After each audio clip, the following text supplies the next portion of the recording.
C'est quoi la bataille de Verdun? Il y a un siècle, en 1916, une grande bataille s'est déroulée à Verdun, en Lorraine.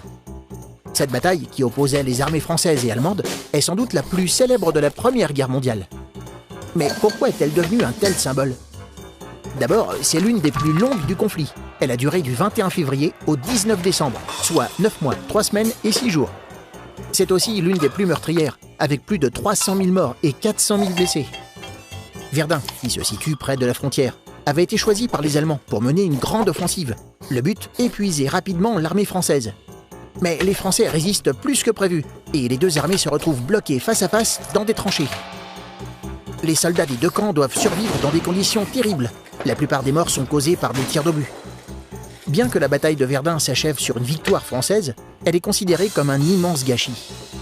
Surnommée la mère des batailles, à cause de son ampleur sans précédent, elle aboutit en effet à un résultat nul, les deux armées ayant autant de pertes.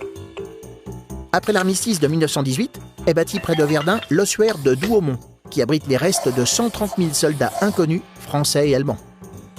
En 1984, le président français François Mitterrand et le chancelier allemand Helmut Kohl se sont tenus la main devant ce monument.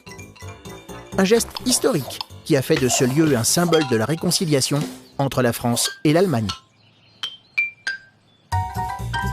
Tu te poses des questions? Nous, on y répond.